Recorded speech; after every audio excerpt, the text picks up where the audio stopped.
you may know I have two daughters, and one is 5 and the other one is 3. So I'm learning, through my day-to-day tasks with them. I'm learning one of them like to dance, the other one like to do flips and splits and barely break her neck. And I'm learning that they have a gift inside them. And so I started thinking about how can I cultivate their gift? How can I support them in what they're trying to do and the things they may love, or I kind of figure they love. So I thought about everybody as a whole, those who may not be parents and you have nieces and nephews. And I was thinking about how we could, as a unit, support them and help bring that passion and that dream out. So we have a couple of guests here that, they are young, still in high school, and they have a gift, a desire to do different things. And us as a community, we have to learn how to support that, how to cultivate that, how to encourage that. And so I was just thinking about that, as just me being a parent, finding ways to do that. So for instance, like one of my daughters, I like to cut on the music or the music on my iPod and just let her dance. And I'm noticing, I don't know where she's getting some of the moves, but, because I can't dance, but, I'm learning, okay, well, I'm going to get her in dance class. And then my other one, I'm going to get her in gymnastics. And they may not go their whole life, following through, they may. But at least I'm starting somewhere. And, because they help build their self-esteem, their confidence. And so, you all have to do that. You have to do that with your grandchildren, with your children. Just learn to support them, not sit them down, Sally, and figure them out. Be sensitive to that. You're right, Jamila, because if you don't, then that's when they end up on the street. Yeah. Doing what they're not supposed to do. Listen to their peers.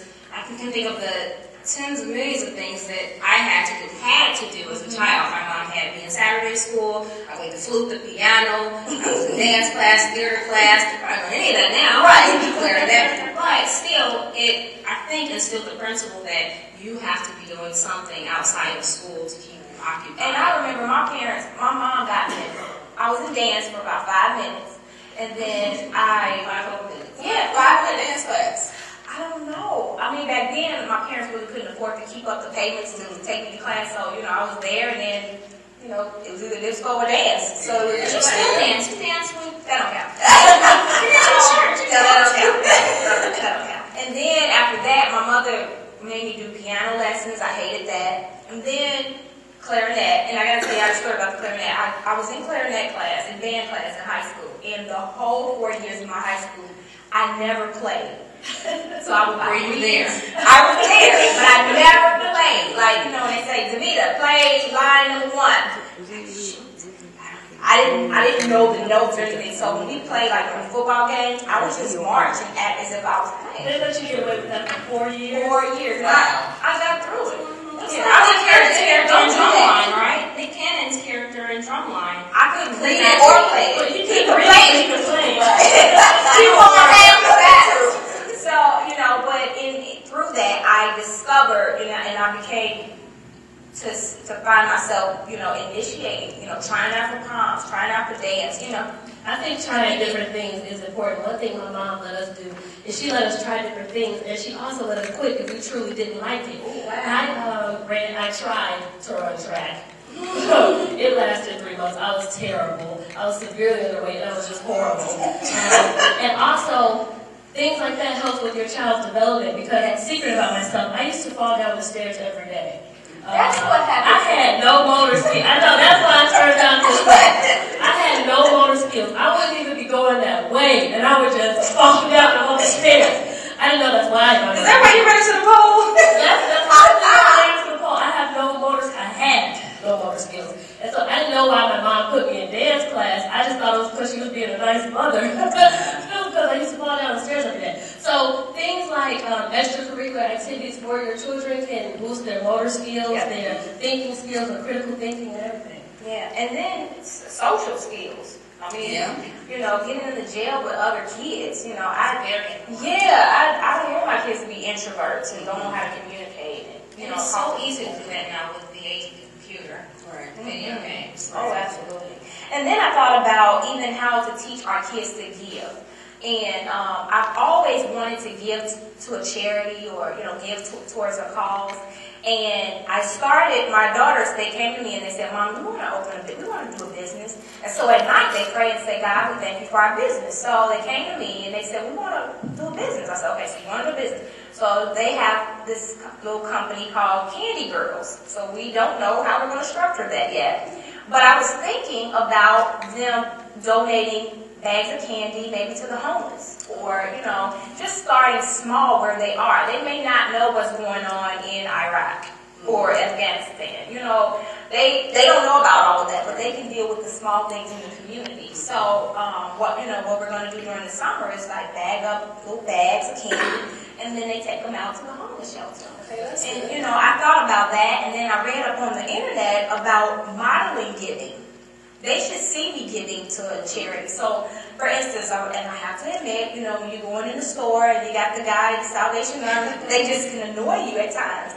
But since my children catch on to so many things, I decided to give to the charity. So I explained to them why we put the money in the container. Yeah, and I tell them, I said, you know what, this is for somebody that don't have a home, somebody that don't have clothes, don't have shoes, so they know why they're giving. So I began to model it, and they catch on to what they see more than what they hear. So so I model it, and then you find other kid role models. Okay. For instance, Kamora Lee Simmons, her daughters, they have different charities that they give to, or charity events. So those types of people can be great influences to your children, and that's a way you can teach them to give. So I know a friend of mine was giving advice to a relative of hers about how to teach her children how to give, and just the fact that kids get a lot of gifts sometimes for the holidays. And so what she recommended was let them open their gifts and enjoy their gifts, but then say, okay, now that you have these new gifts, there are kids who didn't get any gifts for Christmas. So what we're going to do is go ahead and take all your old gifts and we're going to give it to them so they have something to give.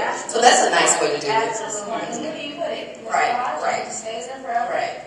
And and then like the shoes that they can't wear anymore, they're not running out. You have to think about those things, not just throwing them away, and I used to do that. And then I started thinking, I want to receive more, so I have to give more. I heard Russell Simmons say this on Twitter.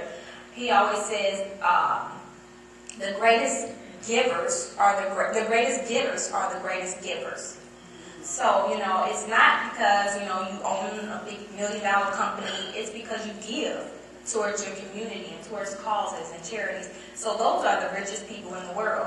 No matter where you are in your life, you are rich through your giving. So that's how I want to be, and that's how I want to teach my kids, not just receiving things. And then I heard somebody else say, you can have like a piggy bank. A lot of kids, they put money in their little piggy banks. And you can have one for saving, save your money so you can go to Toys R Us, and one for giving. And then, one, Mommy, can we just go to the kids' store, whatever. So you separate the piggy banks. This one is for when I give to the poor. This one is when, I can spend money, So it's just different ways. And they're on different levels. Every kid has to be taught a different way. But I think every child should be taught to give, so they won't grow up selfish. That's my opinion. And then, of course, how do you tell someone that you don't like the gift that they gave you for Christmas? You don't. I was just going to say that. I don't think you should do that. Has anybody in here ever done that, told someone you didn't like the gift? See, they with us. That's not right. How can you say, oh, thanks, but I don't need that? Right. It's so rude. Yeah. But, however, people do get bogus around holiday times. I'm not going to say any names throughout this story, but last 2 Christmases ago, someone gave someone else, let's just say it was my mama. Somebody gave my mama some gloves, right, with a 3D cat. Like it was some white gloves with a 3D cat. The cat was poking out. And she was like, oh, thank you. It was a cat on it? It was a cat. Okay. She said, oh, thank you. And then the following Christmas, the same person gave my mother the same exact gift. And then she said, thank you. But then she came, what you do to combat that is you go tell somebody else, look, this girl gave me the same gift. But don't tell them. That's, she probably forgot. Or maybe she was thinking, gloves get old, and you might want to play the same. Maybe, or maybe she was just that girl who gives the same gifts to everybody and just forgot. But I don't think you tell someone, someone went out of their way, or they didn't go out of their way, maybe they just grabbed a pair of gloves.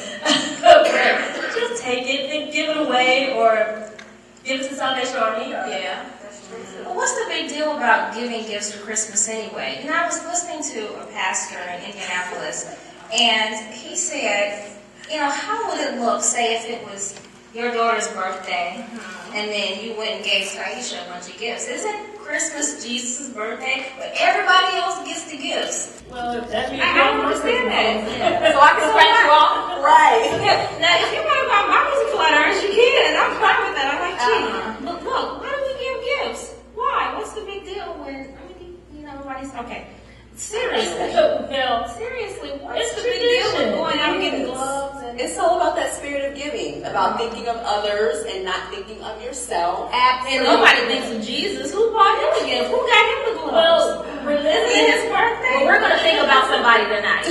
We're going to think about somebody tonight. We'll have to talk afterwards. Okay, so we're going to ask Donald Wise to come to the front. Is there a Donald Donald. Wise? We have a prize for you. Thank you for joining us. Let's see. Thank you so much for coming. Let's see what we got. Okay, we have Shirt an just for inspired you. shirt. All right. Thank you for that. Okay, guys. So get excited because next we're going to find out how we can lose the holiday weight, keep it off, and enjoy while we're keeping it off. Okay? So give us